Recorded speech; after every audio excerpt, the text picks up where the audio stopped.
اللهم صل على محمد وآل محمد وعجل فرجهم.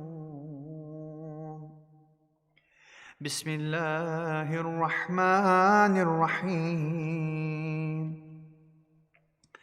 السلام عليك يا أبا عبد الله، السلام عليك يا ابن رسول الله، السلام عليك يا ابن أمير المؤمنين وابن سيد الوصيين، السلام عليك يا ابن فاطمة الزهراء سيدة النساء العالمين، السلام عليك يا ثار الله وابن ثاره والوتر الموتور، السلام عليك وعلى الأرواح التي حلت بفنائك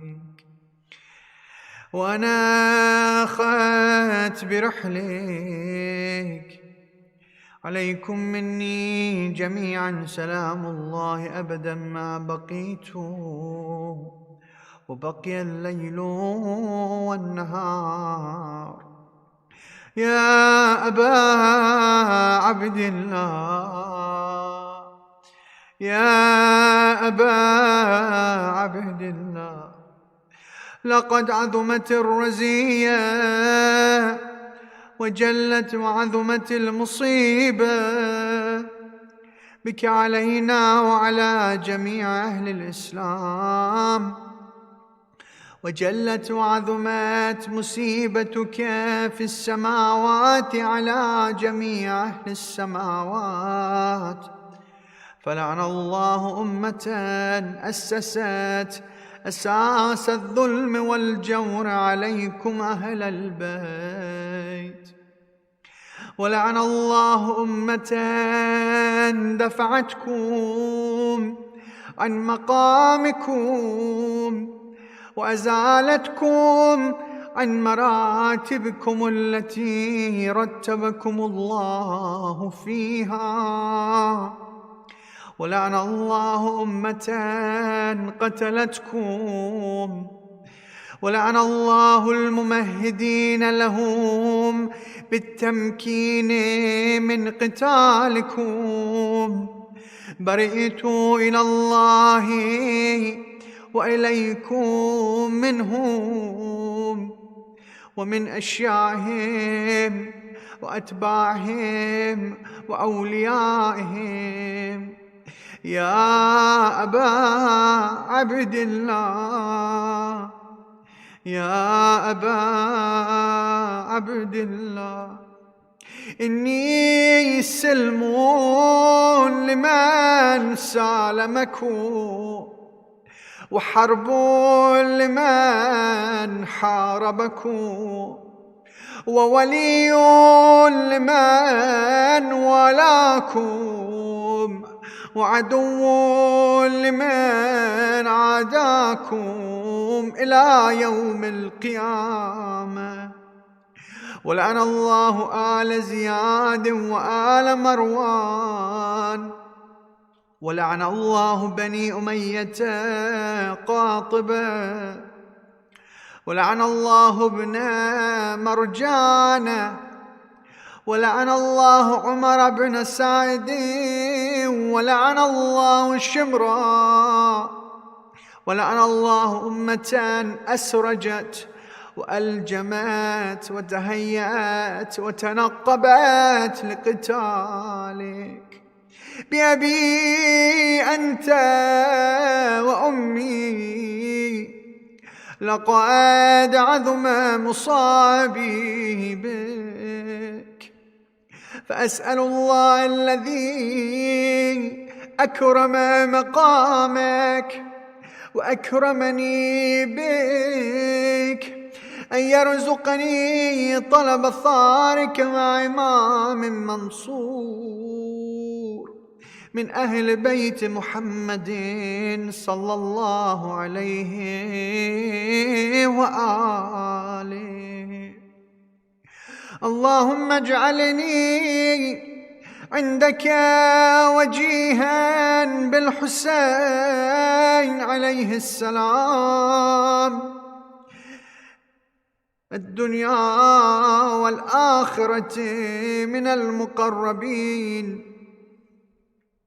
يا أبا عبد الله، يا أبا عبد الله، إني أتقرب إلى الله تعالى وإلى رسوله وإلى أمير المؤمنين وإلى فاطمة وإلى الحسن وإليك بموالاتك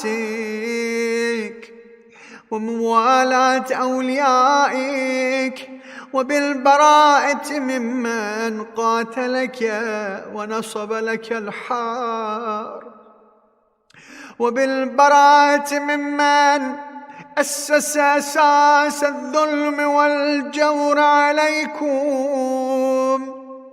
وعلى أشيائكم، وأبرأ إلى الله وإلى رسوله، وبالبراءة ممن أسس أساس ذلك وبنى عليه بنيانا وجرى في ظلمه وجوره عليكم وعلى أشياعكم.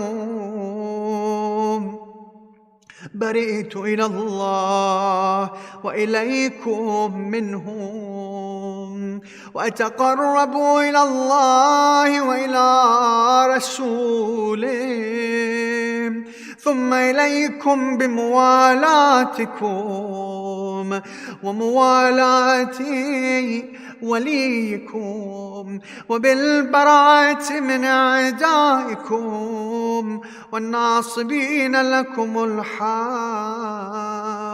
وبالبراءة من أشيائهم وأتباعهم. يا أبا عبد الله، يا أبا عبد الله، إني سلم لمن سالمكم وحرب لمن حاربكم، وولي لمن والاكم، وعدو لمن عاداكم. فأسأل الله الذي أكرمني بمعرفتكم ومعرفة أوليائكم ورزقني البراءة من أعدائكم أن يجعلني معكم في الدنيا والآخرة، وأن يثبت لي عندكم قدم صدق في الدنيا والآخرة. وأسأله أن يبلغني المقام المحمود لكم عند الله، وأن يرزقني طلب ثاري مع إمام مهدي ظاهر ناطق بالحق منكم. وأسأل الله بحقكم وبالشأن الذي لكم عنده أن يعطيني بمصابي بكم أفضل ما يعطي مصابا بمصيبته، مصيبة ما أعظمها وأعظم رزيتها في الإسلام وفي جميع أهل السماوات والأرض. اللهم اجعلني في مقامي هذا ممن تناله منك صلوات ورحمة ومغفرة. اللهم اجعل محياي محيا محمد وآل محمد، ومماتي ممات محمد وآل محمد. اللهم إن هذا يوم تبركت به بنو أمية وابن آكلة الأكباد، اللعين ابن اللعين على لسانك ولسان نبيك صلى الله عليه وآله في كل موطن وموقف وقف فيه نبيك صلى الله عليه وآله. اللهم لعن أبا سفيان ومعاوية ويزيد بن معاوية وآل مروان عليهم منك اللعنة أبد الآبدين. وهذا يوم فرحت به آل زياد وآل مروان عليهم اللعنة بقتلهم الحسين عليه السلام. اللهم فضاعف عليهم اللعنة منك والعذاب الأليم. اللهم إني أتقرب إليك في هذا اليوم وفي موقفي هذا وأيام حياتي بالبراءة منهم واللعنة عليهم وبالموالاة لنبيك وآل نبيك عليه وعليهم السلام. اللهم لعن أول ظالم ظلم حق محمد وآل محمد وآخر طابع له على ذلك. اللهم لعن العصابة التي جاهدت الحسين عليه السلام وشايعت وبايعت وتابعت على قتله.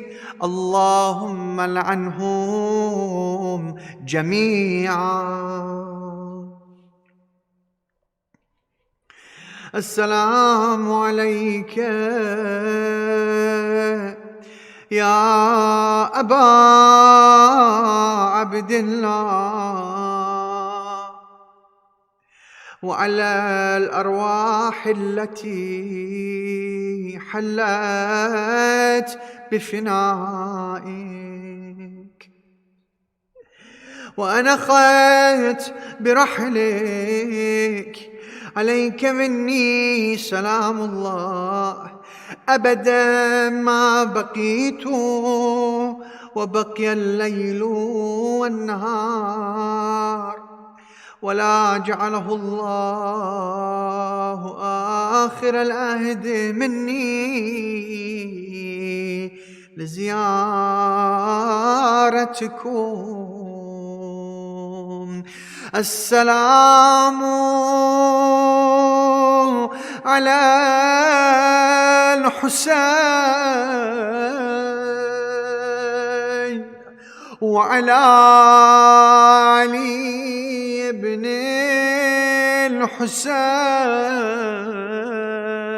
الحسين وعلى أولاد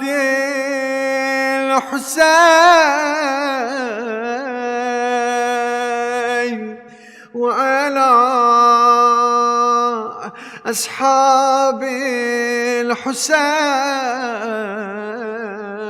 الذين بذلوا مهجهم دون الحسين عليه السلام. اللهم خص أنت أول ظالم باللعن مني، وابدأ به أولا ثم الثانية والثالثة والرابع.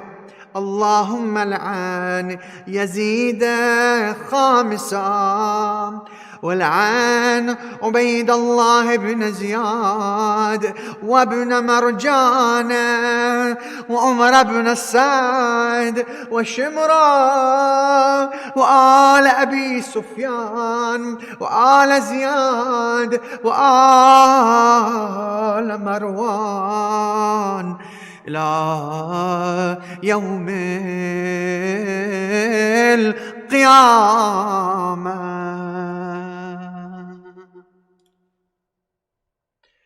سجود إن شاء الله.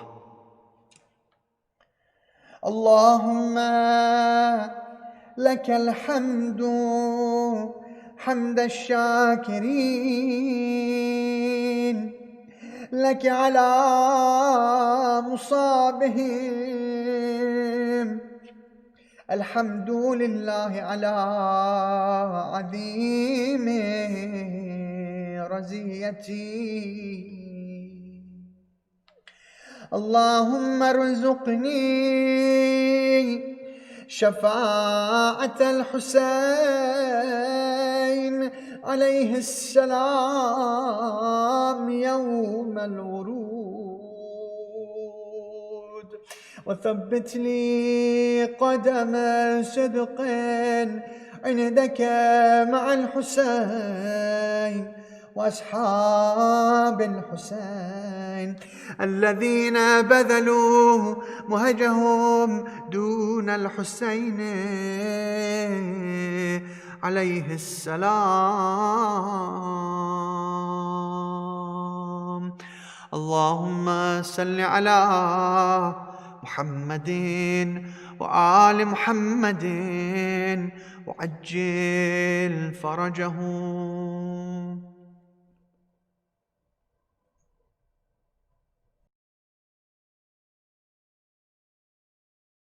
صل على محمد وآل محمد وعجل فرجهم. أعوذ بالله من الشيطان الرجيم. بسم الله الرحمن الرحيم.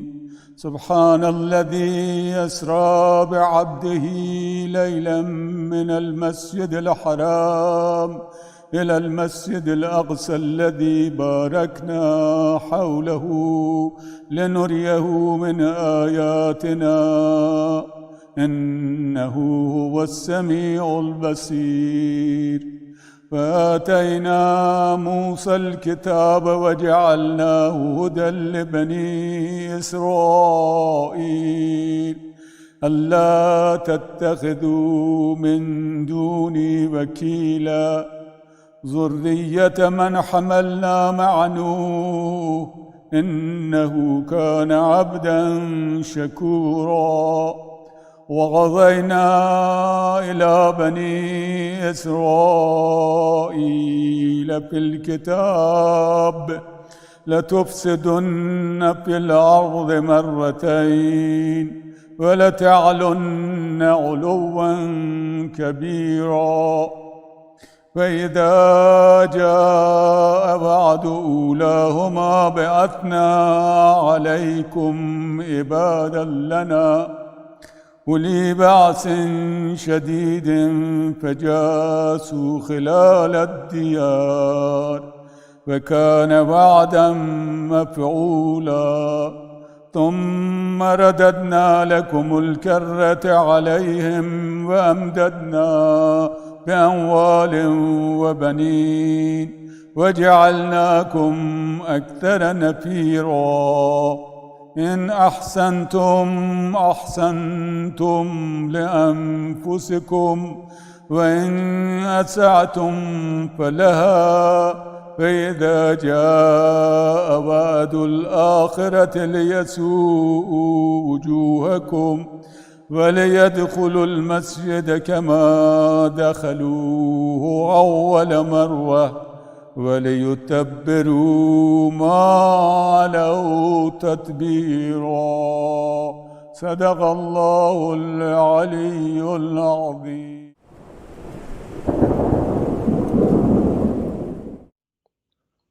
أعوذ بالله من الشيطان الرجيم بسم الله الرحمن الرحيم الحمد لله الذي لا يبلغ مدحته القائلون ولا يحصي نعماءه الأعدون ولا يؤدي حقه المجتحدون الذي لا يدركه بعد الحمم ولا يناله غوص الفطن ثم الصلاة والسلام على أشرف الأنبياء والمرسلين حبيب قلوبنا وطبيب نفوسنا والشفيع ذنوبنا سيدنا ومولانا أبي القاسم محمد اللهم صل على محمد وآل محمد وعجل فرجهم وآل بيته الطيبين الطاهرين المعصومين المظلومين لا سيما بقية الله في الأرضين صاحب العصر والزمان خليفة الرحمن إمام الإنس والجان ولعن الله أعداهم أجمعين إلى يوم الدين أما بعد فقد قال الله وقوله الحق بسم الله الرحمن الرحيم والنفس وما سواها فالهمها فجورها وتقواها قد أفلح من زكاها وقد خاب من دساها صدق الله العلي العظيم اللهم صل على محمد وآل محمد وعجل فرجهم. We thank Allah subhanahu wa ta'ala for the tawfiq to have the ability now for the past 12 nights to discuss and to analyze and to somehow understand why Imam Hussein did what he did. And on a personal note, I am grateful to the Saba community and to Moulana Abdi, of course, for allowing me to once again address all of you. It would have been ideal for me, of course, to be there in person, to visit old friends and to catch up with the guys. But inshallah, one day, someday, when things are different, we will meet each other. My attempt since day number one, and you guys should know that I put a lot of thought into when I construct an ashra of 10 or 12 speeches. These are not things that we put together or I put together on the whim.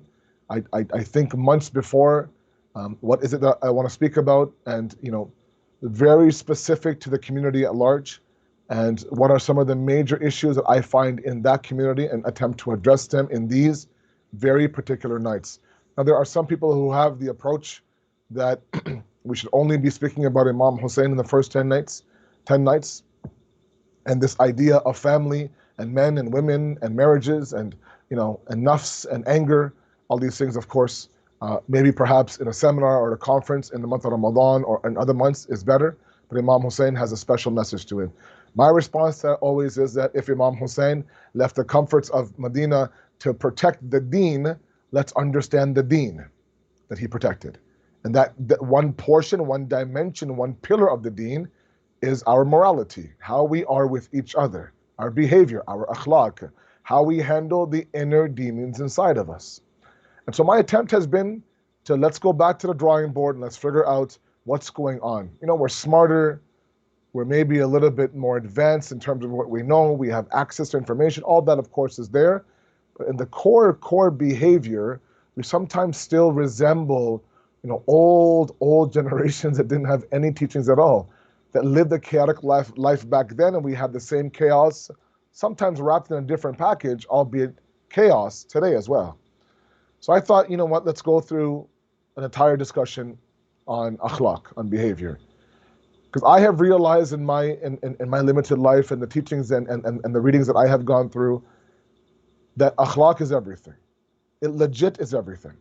Um, if you're convinced of a person's behavior and akhlaq, then anything that comes from them, be it positive or negative, is digestible.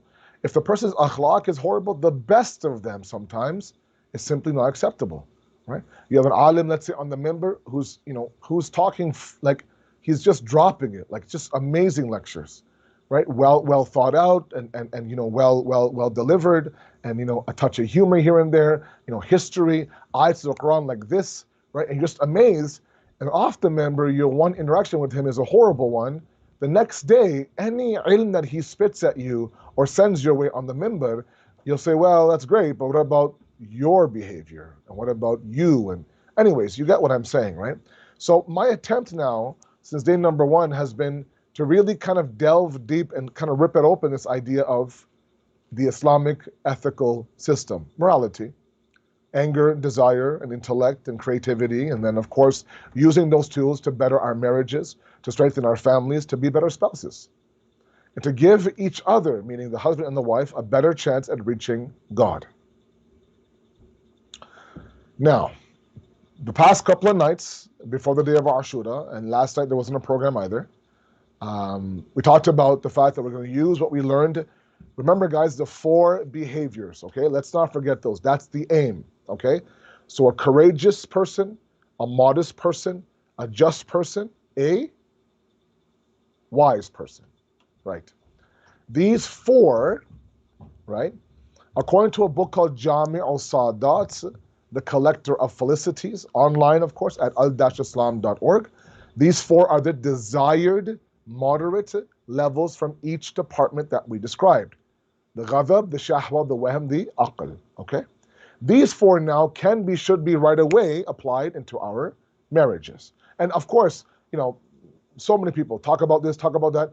I get it, man. There's 1,000 topics to address, 1,000 issues in our communities, in our homes. I know. I only have, 11 programs and 45 minutes each program, okay? I'm bound to drop and bound to lose something. Okay, and it's very, very subjective. You are at the whim of me as a speaker. You're stuck with whatever I think I should be addressing. Now you may think, oh, he didn't touch on this. What about that?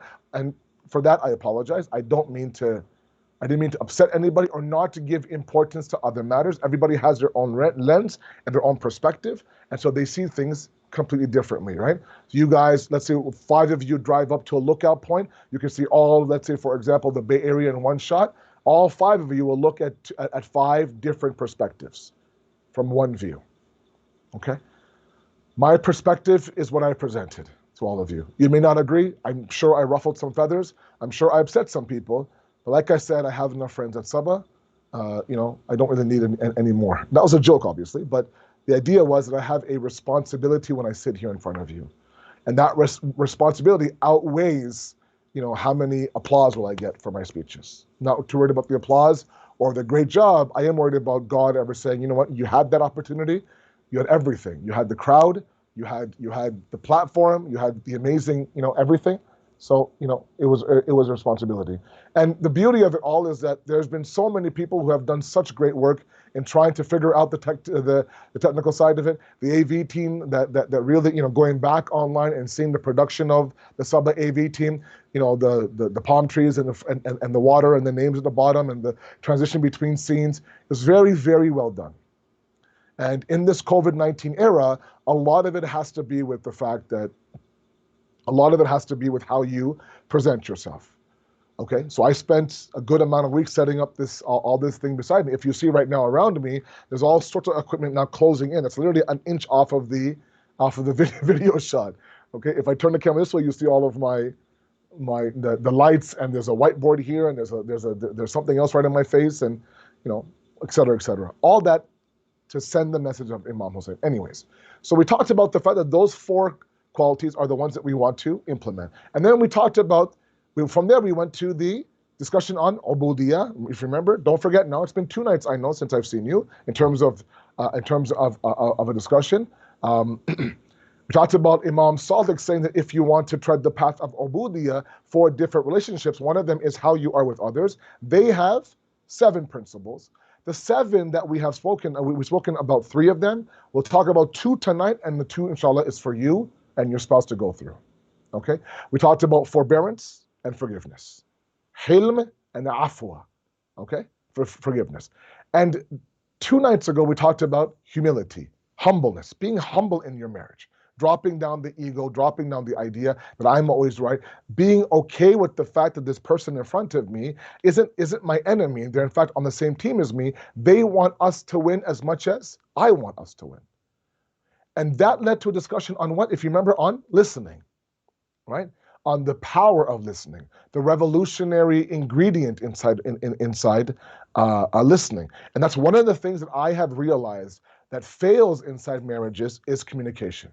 Everything boils down, guys, and you've heard it from everyone, from me, from Dr. Phil, to everybody else, that communication is the tool. Okay? A lot of us are not good communicators. We have a lot to say, but that's not communication. Part of communication is we have to be good listeners. Good listeners means that, maybe put aside what you have to say and just listen to what he or she has to say. And let him know that, look, what's coming out of your mouth, they mean a lot to me. If we can retain it, remember it, and then act on it, we do wonders for their self-worth. And remember, we're trying to create, especially as husbands for our wives, I'm not trying to make her a good wife or a good mother. I'm trying to make her a good servant of God. When she becomes a good servant of God, khud by itself, she'll become all these different roles that she has to play immaculately because she's connected with Allah. So now she looks at you as a path towards Allah, not as an exclusive path, either to you or Allah, right? That's never how we should present ourselves to our wives, right? So today I want to look at 2 more now, 4 and 5 of the 7. And those are generosity and compassion, okay? Sakhawat and mawaddah. The other 2 that is seeking advice and justice and fairness, those 2, unfortunately, I won't get to in this Ashra. Inshallah, I have hopefully triggered some talks inside of your homes, some discussions, and that's all I wanted. Let's kind of break out of our mold and let's really invest in our marriages. I talked about the greatness, the sanctity, the purity of this institution, and as much as Allah presents itself as His sign, there's a reason for that. And the reason is that if it's coming from Him, we have a responsibility to take it from Allah and, of course, to strengthen it. Okay. So, generosity. Okay, generosity. Let's understand what it means to be sakhi in Islam. Okay, sakhawat in Islam. When you look at the khutbah of Imam Sajjad, alayhi salatu wassalam, Allahumma salli ala Muhammad wa ala Muhammad. The khutbah of Imam Sajjad and that of Bibi Zainab, both of them, salamu alayha, are incredibly intertwined. And a quick history, just so I can understand, just so I can kind of segue into sakhawat. Okay, so just kind of, bear with me. Bibi Zainab, of course, gave her famous khutbah inside of the courtyard of Yazid, and so did Imam Sajjad. Now, just to kind of paint a little bit of the picture of the context before the khutbah started, the khutbahs were delivered in front of people who believed 2 realities that, of course, were false. The first one is that the just Khalifa and the rightful Khalifa of Islam is Yazid, meaning he's our Khalifa, okay? They've been brainwashed, manipulated from the father, Muawiyah, of course, afterwards by the son. That's still one reality. The second thing that they didn't understand is who the true Ahlul Bayt were. Meaning they were always told from Muawiyah's time and through Yazid's, is that any discussion in any of the books of tradition to talk about the Ahlul Bayt, we are the Ahlul Bayt. Meaning me, Muawiyah, my son Yazid, for example, my father Abu Sufyan. Okay, we're the Ahlul Bayt. So now not only did they not understand the reality of Yazid, they didn't understand the reality of who the true Ahlul Bayt were. So now naturally, when this caravan enters the bazaar of Sham now, and people are seen throwing rocks at them and using foul language against them, and we often wonder, how could they do that? These are the daughters of the Holy Prophet. Well, they never saw them as that. They were never introduced like that, right? Muawiyah was very careful to keep the Shamis in his back pocket. He would even write in his will to Yazid that, look, if there's some uprising and you have to send the Shamis out to crush that uprising, send them out, but then send them back right away. Don't let them lure outside Sham. Otherwise, they'll understand that the true Islam is not the way that I presented it to them. Okay, remember now, Sham was not a Muslim area. In the time of the second Khalifa, it was a very resourcefully rich area, correct? So the second Khalifa sent, Muawiyah and his brother Yazid. Muawiyah had a brother named Yazid and a son named Yazid. Those two went and they conquered Sham, because back then Sham was known as Shamat. It was a huge area that includes today present-day Jordan, present-day Syria, present-day Palestine, all of those things, and it was filled with resources. The people there were mostly Christians. And out of a reward for Muawiyah, the second Khalifa gifted him Sham, that you are now the governor of Sham. And he worked day in and day out to convert these people. Now imagine now what kind of deen these people have if Muawiyah came and converted them. So their only access to the deen of Islam is Muawiyah. Okay? So he can twist, turn the books and the traditions any way which he wanted to. Okay? Now I'm just setting the scene for you. Okay? Now, after all these years of really having this entire area in his palm of his hand, now when Imam Ali is made Khalifa Zahiri for 4 years and 9 months, and he attempts to remove him from Sham, there's a battle, right? Siffin ensues, the Battle of Siffin. That's precisely over the governorship of Sham. No way that he would stay as a governor under Imam Ali's Khilafat. Anyways, that's history, okay? So now these two khutbahs, in front of people who now, don't understand Yazid for his reality and don't understand the Ahlul Bayt for the reality. Now when you examine these two khutbahs, beautifully they address both of these things respectively. So Bibi Zainab's khutbah talks about the reality of Yazid, unmasks his reality in front of his own very people, puts him to shame. She says some harsh things right to his face.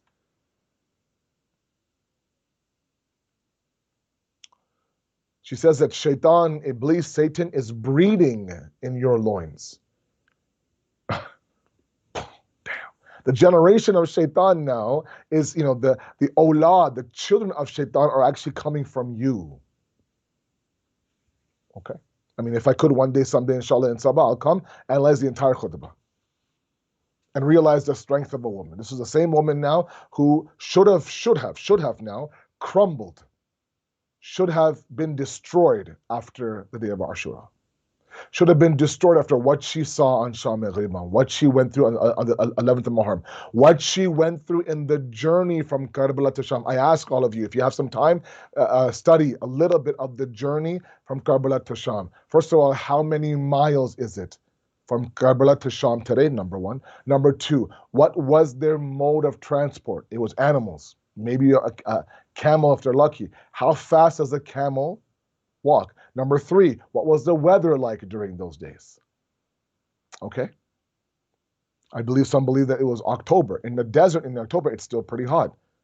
Talking about maybe in the 90s in Fahrenheit. All these things, we hear, Karbala to Kufa to Sham. Wait a second now. That's a good, according to my calculation, 14 to 15 to 20 days long. How they pitched up tents in that heat. And were they comfortable? Of course not. Bent over, no saddles, children falling on the side, no one stopping them. Horses would trample them on the way. That whole journey should have killed her.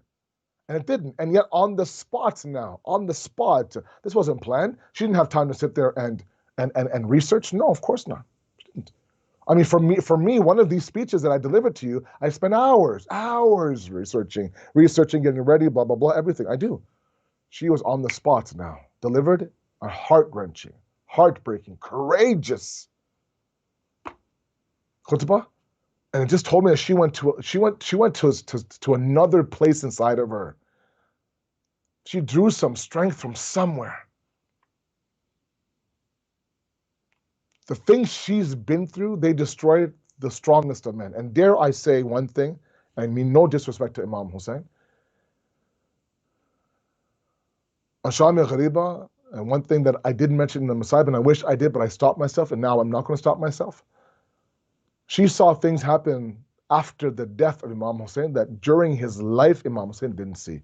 Two things. Number one, Imam Hussein never saw anyone being trampled. Never saw that. Number two, he never saw anyone being beheaded. He would bring the bodies back to the tents, and they were intact, the bodies. In fact, one report said during Janabi Qasim's Masa'ib that I don't recite often is the fact that when Imam Hussein heard the cry of Qasim for help, he came into the Maidan of Karbala in a very, very fierce way. This one Mal'un was ready to sever the head of Qasim, and Imam Hussein stopped him and attacked the enemy. He couldn't, as they say in Urdu, bardash, he couldn't handle anyone's head being separated from his body. And yet the moment after he passed away, Bibi Zainab saw both of these things. So I often say this, many have said this, what she has gone through, even Hussein hasn't gone through. The trauma of Ashura, she carries all the way to Sham.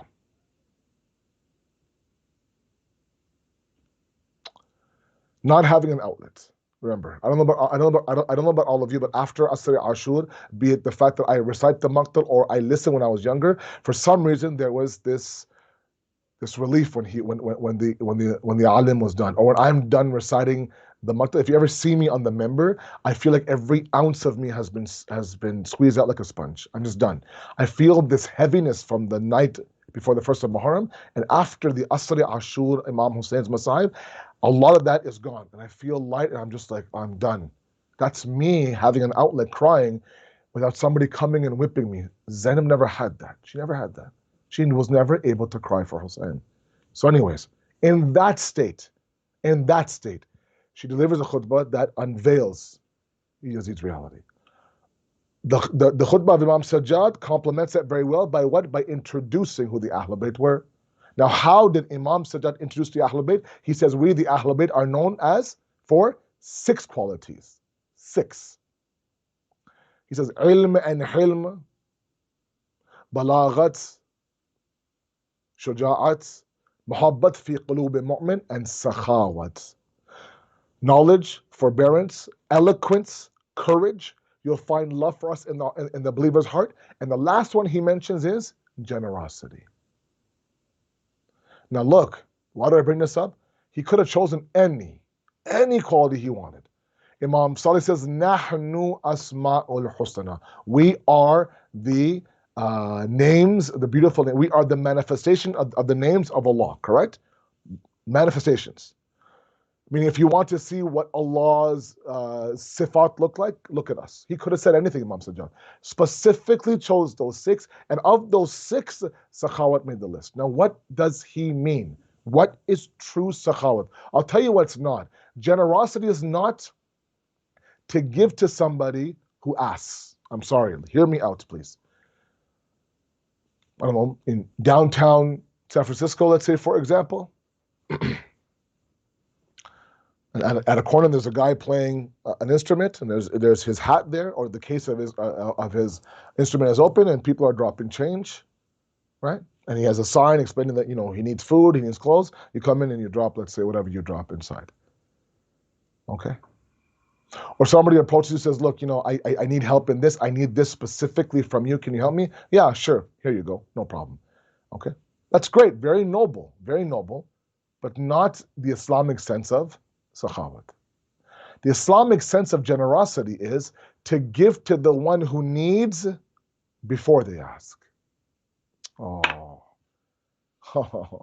To give to them before they ask. Wait a second, said, how do I know that they need?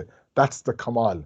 That's the beauty. In a marriage, specifically, we should be so in tune with our spouse that before she has to come out and spell the words, we should be able now to say she needs this before she has to come out and say, look, can you please do this for me?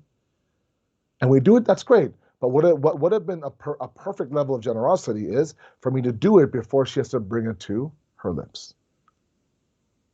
I'll tell you, man, our wives are great at dropping signals, reading between the lines, right? Ishara, right? Aql ke liye ishara kafi hai, they say in Urdu, right?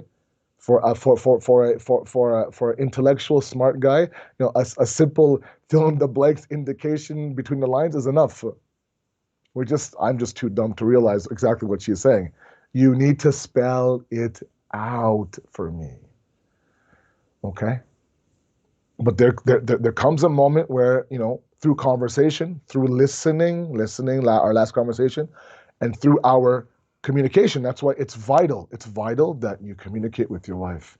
I'm not talking about the idea, what time should I get the kids? What time is the program starting? Do we have tomatoes? Not like that.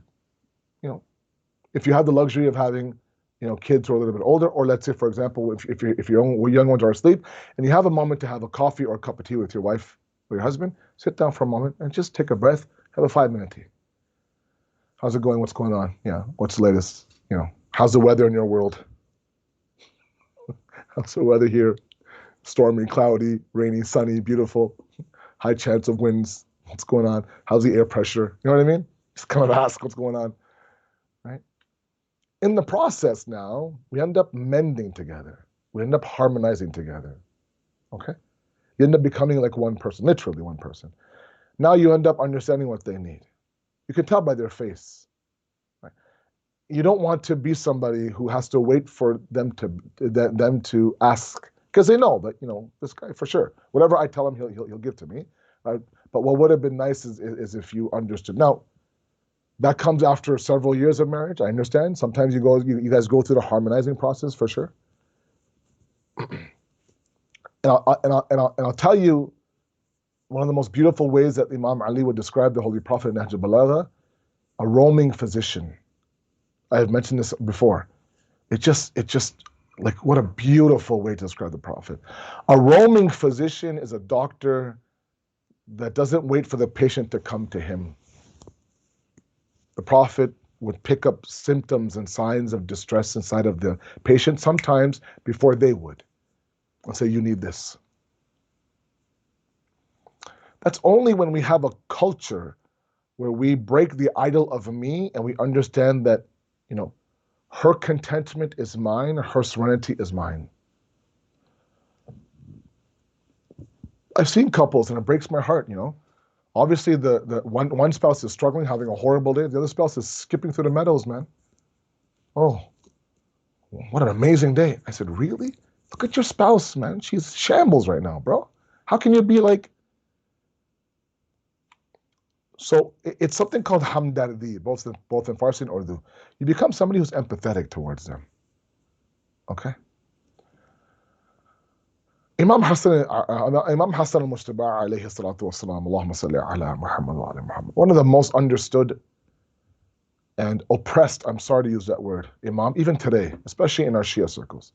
Not known, and the stuff he's known for, unfortunately, is incorrect.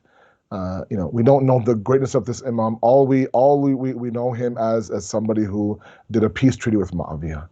Even to the point where I've heard some Shias discuss that, thank God, na'udhu billah, thank God that he wasn't there in Karbala, he would have had a peace treaty with Yazid.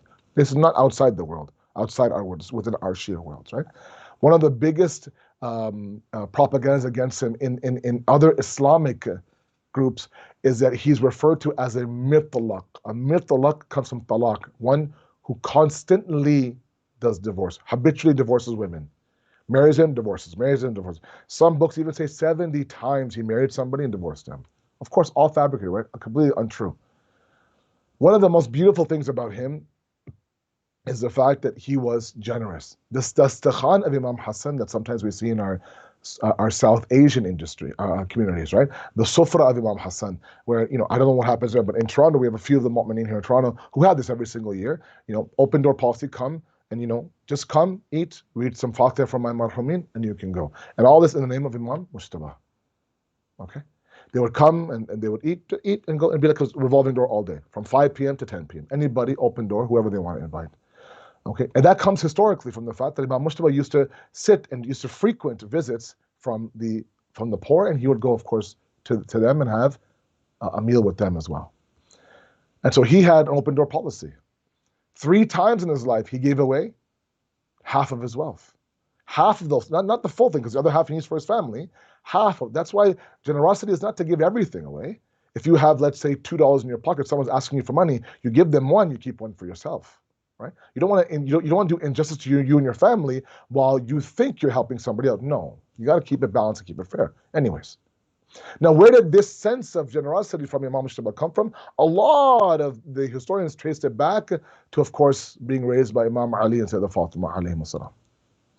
And specifically the story from Surat al-Insan, where, of course, he himself was sick. The Prophet says to Imam Ali, you guys should fast 3 days, inshallah he'll get better. And one night, of course, a yatim, an orphan comes to the door. One night, at the time of iftar, one night an orphan comes, one night a beggar comes, one night a captive comes. Okay? And he's seeing the fact that my parents are hungry, but they're giving whatever food they have away. Now, he's being raised in that environment. It becomes second nature to him. It becomes a process that he absorbs in his spirituality. So not only if you have kids now, especially young kids, and you'll be surprised, they may not be able to say a word, but they can truly absorb some negative or some positive energy from the house. If you're now living a life inside your home of generosity, okay, small things. I tell you, they're small things. I don't know, your wife likes to have a coffee first thing in the morning, right? Wake her up with a coffee.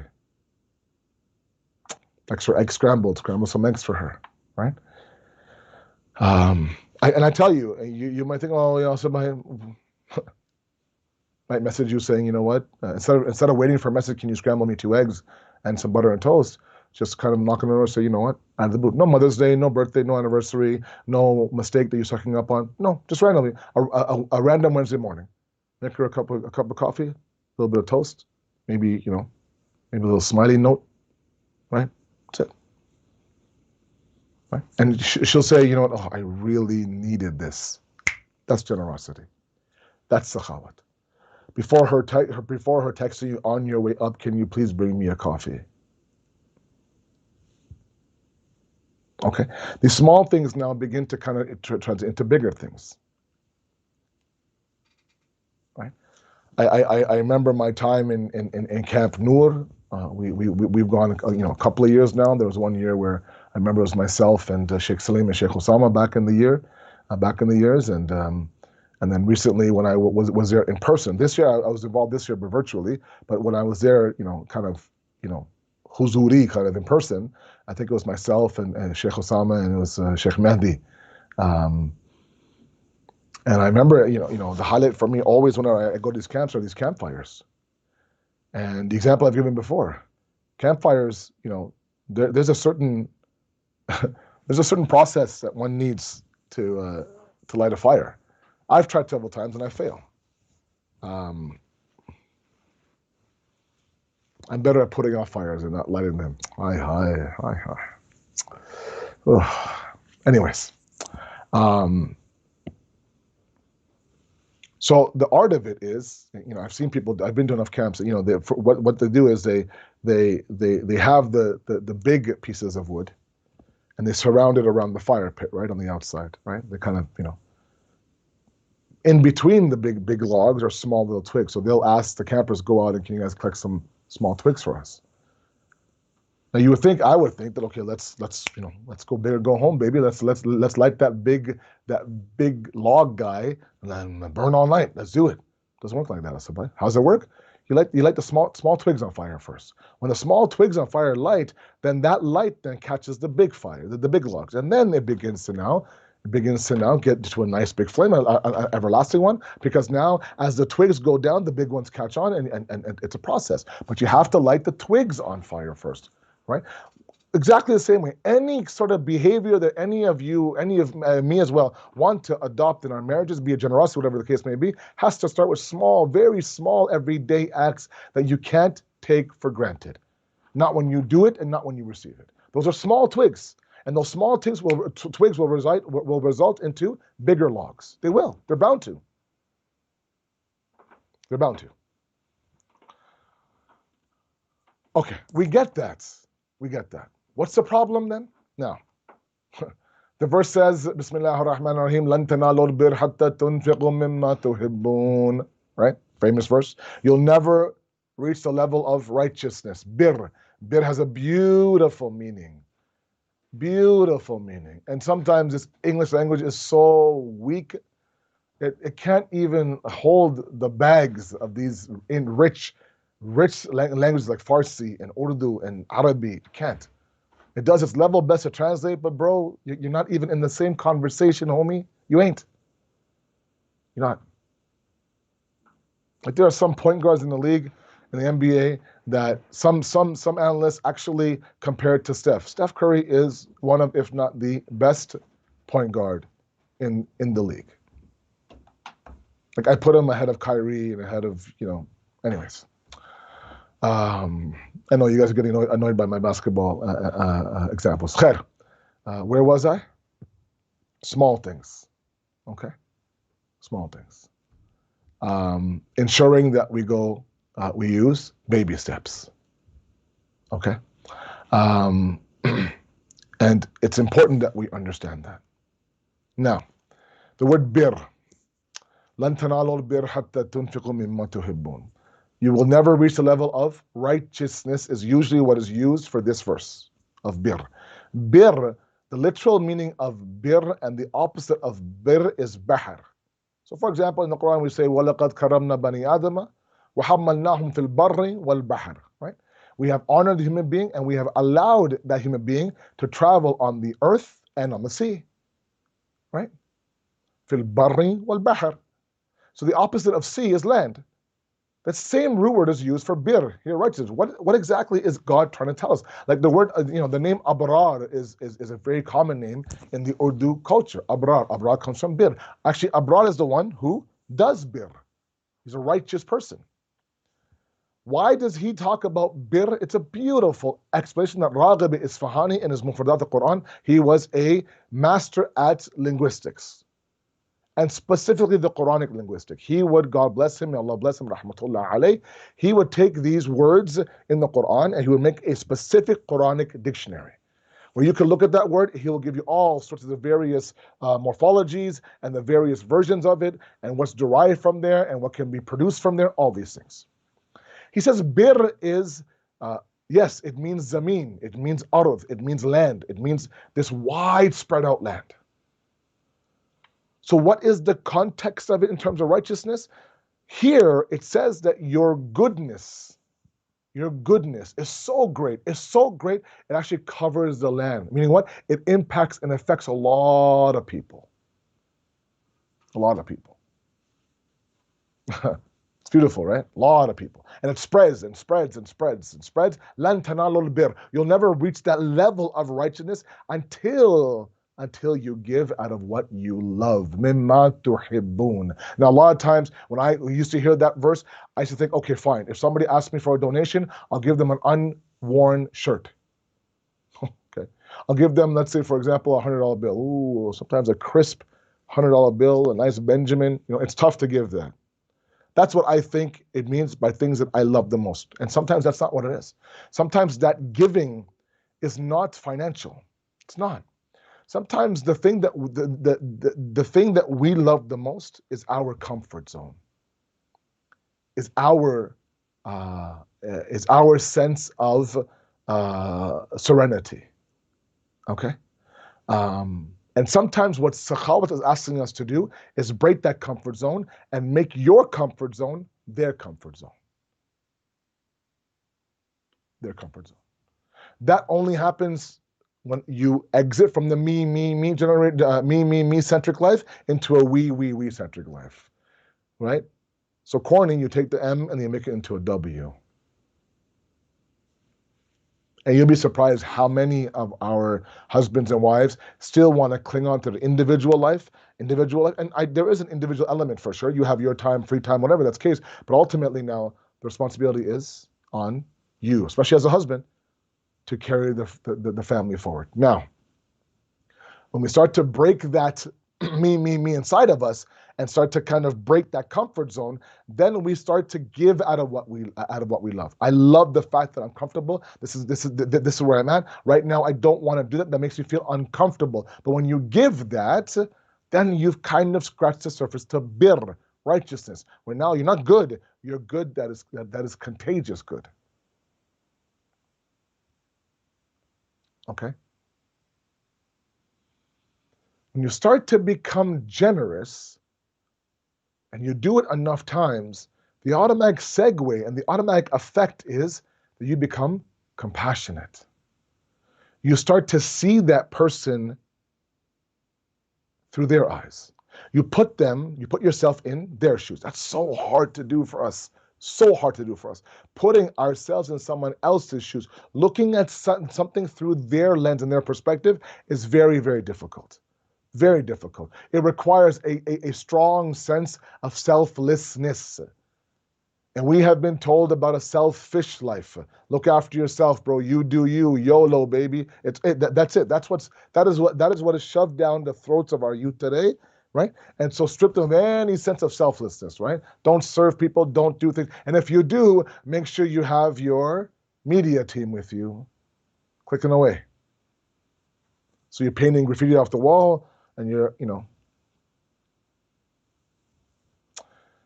that's not what we're after. We're not going to build that sense of sakhawat unless, of course, like I said, we look at it through them. So you understand now. Generosity, the highest level of generosity is not to give your spouse what they want. That's great. That's good. But higher than that is to give it to them before they ask. Now, in order for you to do that, there must be a culture of you understanding. The roaming physician culture. Pick up on signs, pick up on themes, pick up on things, pick up on days, pick up on the weather. You know that your wife is down, and people have this legit sad idea where with a season now they get depressed.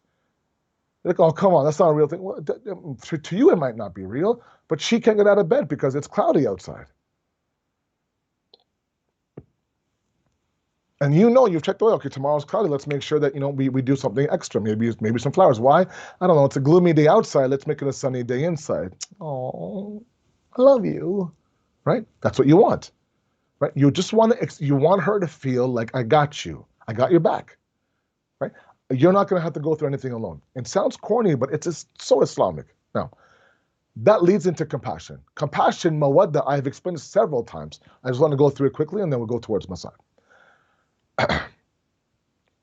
Mawadda and compassion is this idea, like I said, where you attach the language of love to your verbalization of love. Okay? Now, when you begin to be truly generous with your spouse, then you adopt her language of love. Now you end up loving her the way she wants to be loved, because you're in tune now as a patient with what she wants. A patient takes a prescription of the doctor. He tries to fix her. It's not like, look, I'm going to give you this prescription, but really it's a prescription to help me out. No, like, that's useless to me, doc. You need to give me a prescription that's going to help me. Right? So the doctor can look at me, okay, this person needs this right now. Okay? Language of love, I've spoken that several times. We have to understand the spouse's language of love. Okay? If that means that what is more important to her than a dozen roses is that you're good with her mother, then you be good with her mother. If, for example, what's more important than answering a text, let's say, is for that moment, 15, 20 minutes of just talking, then show her, look, I'm putting my phone down, face down, on don't disturb. I'm going to swipe up, hit that half moon, put it down, okay? And that's it. And I'm yours. If that means that as a spouse now, the husband just wants you to respect him in public and not constantly degrade him and talk down to him in public, in front of his friends or in front of your family, then that's his language of love. You get what I'm saying, right? We have to learn that language, just like we learn every other language. Okay, just like, and we're gonna make mistakes. We're gonna end up, saying instead of saying, can I buy a bag of milk? You end up saying, can I go to the washroom? Okay, I'll never forget. Quick story. My second week in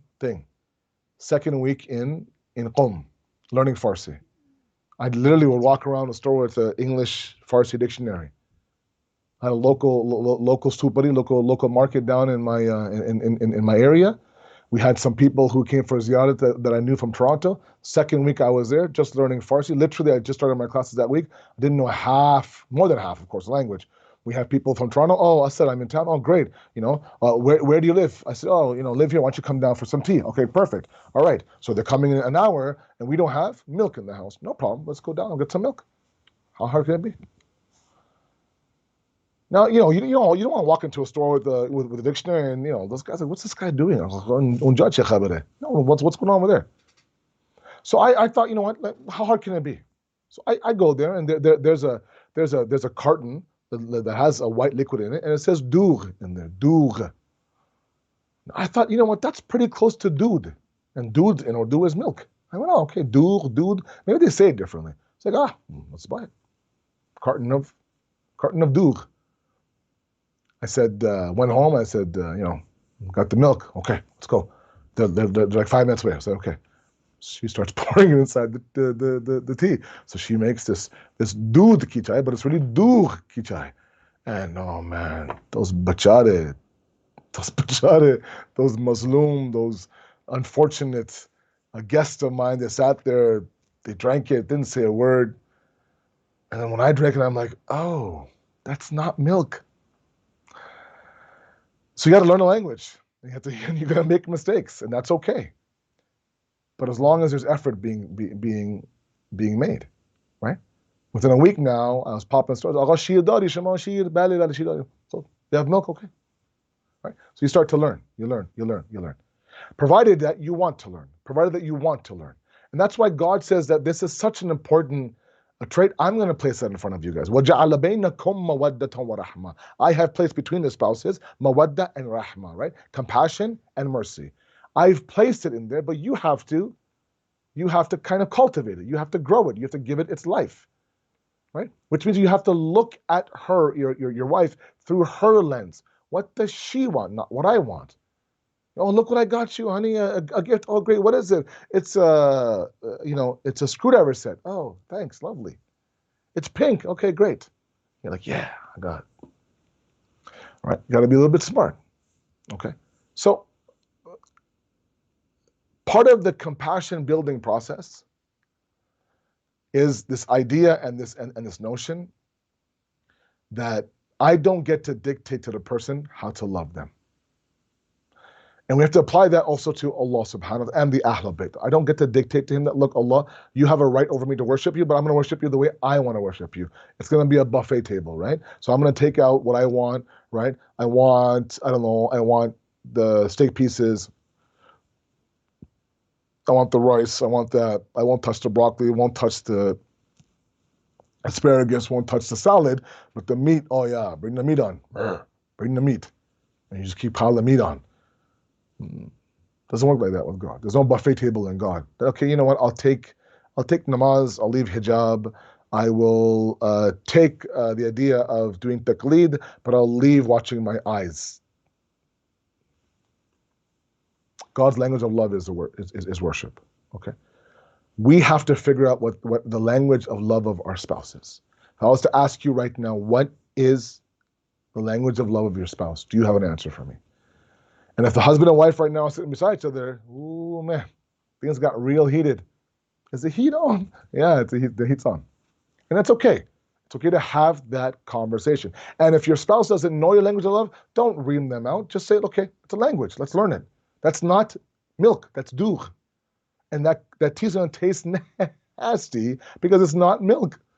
Next time now, you're going to know, okay, I know what dough is. I know what sheet is. I know what this yogurt drink is that I can't stand. I'm sorry, Iranians, but the milk, I love. Okay, so these 5 that we talked about so far are key, guys. Forbearance, forgiveness, humility, generosity, and compassion. Justice and fairness, which are combined as one, Imam Saad does, and seeking counsel Advice of others. Oh, that's so okay. I wish I had some time. The only thing I'm going to say to my young couples out there is that don't believe that you guys are invincible. You know everything. You don't. You're learning a lot. I get it. But seek the advice of your parents and of your in-laws. Ask them, how to do this. You'll be surprised the wealth of wisdom that comes, from there. Right? And these are all, like I said before, all principles of religion. And it is that religion that now Bibi Zainab will take forward in her mission.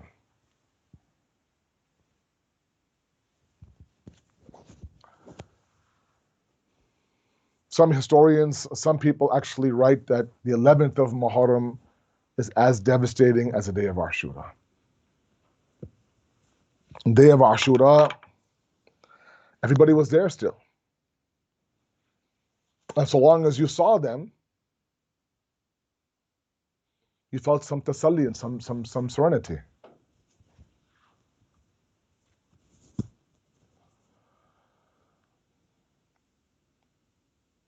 Sakina was thirsty, but for some reason when she saw Abbas, she says, everything might be okay. Zainab was stressed, but if she could hear Hussein, everything would be okay.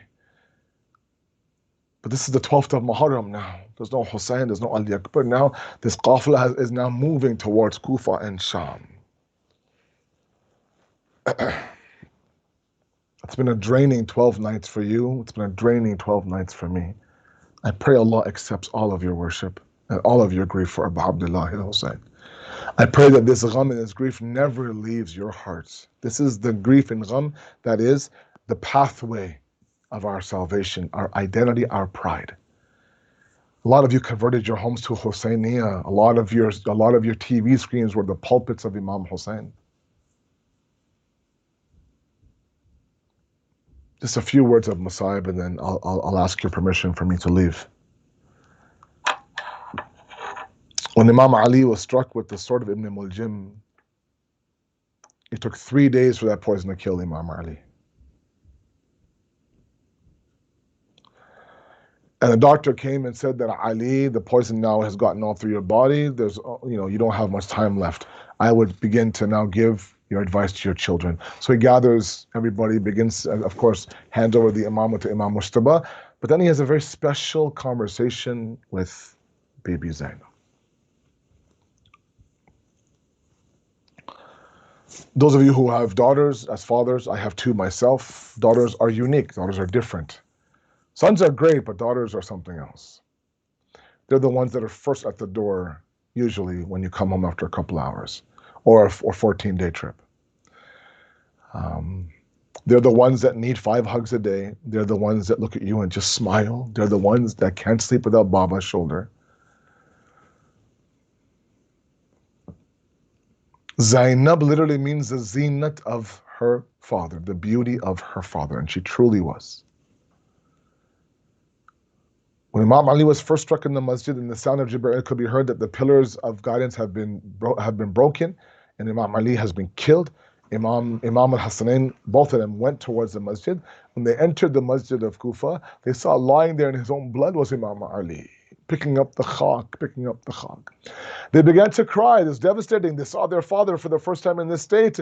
Imam Ali looks to Imam Hasan, says, Imam Hasan, don't cry. Hussein, don't cry. Save your tears. Now is not the time to cry. Now is not the time to cry. They pick up Baba. They take him all the way inside of the house.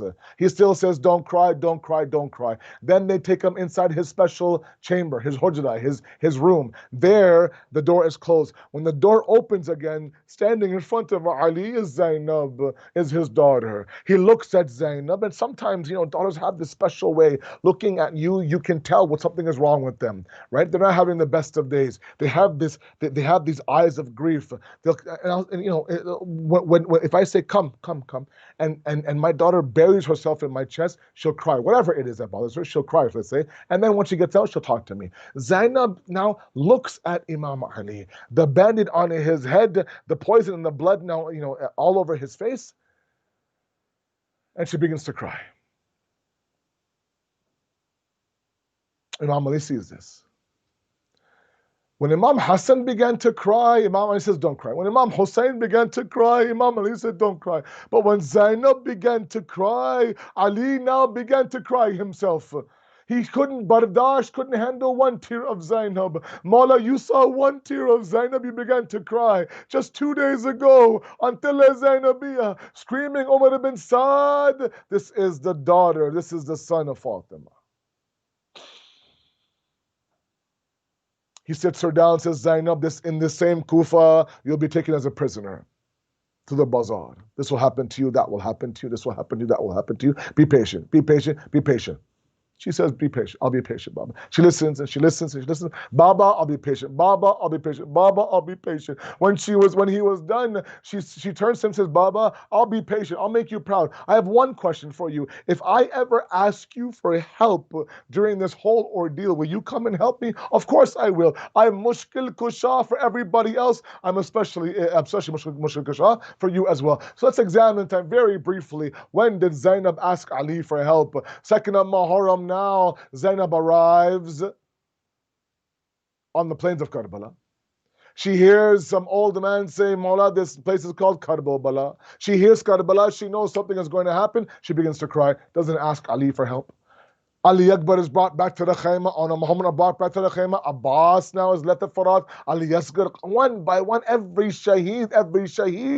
She didn't ask Ali for help, didn't ask Ali for help. Till Zainabiyah watching Hussein. Qad qutila Hussein bi Karbala, didn't ask Ali for help. This entire journey from Karbala to Kufa, Kufa to Sham, didn't ask Ali for help. Enters the darbar of Yazid. There's 7 major doors in this darbar. She enters the first 6. With every entry, doesn't ask Ali for help. When the 7th door opens, though,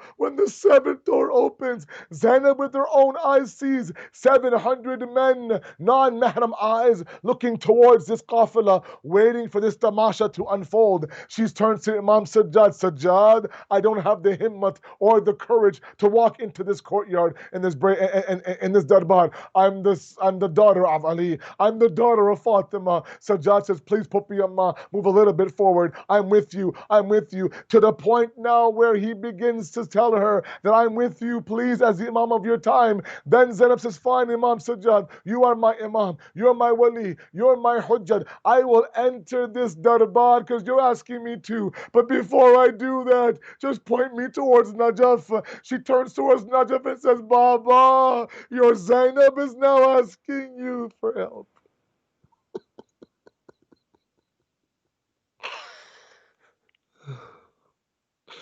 سيعلم الذين ظلموا أي منقلب ينقلبون إنا لله وإنا إليه راجعون. ماتم الحسين يا حسين يا حسين. Hussein, Hussein, king of martyrs.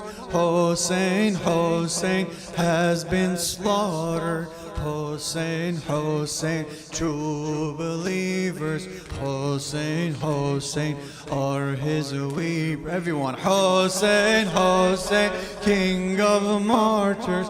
Hussein, Hussein has been slaughtered. Hussein, Hussein, true believers. Hussein, Hussein are his weepers. Here I lie, Ya Moulana, run to me before I die. Here I lie, Ya Moulana, run to me before I die. Oh my uncle, there's my blood, let me see you one last time. As I'm leaving, going further, I'm seeing your murder. As I'm leaving, going further, I'm seeing your murder.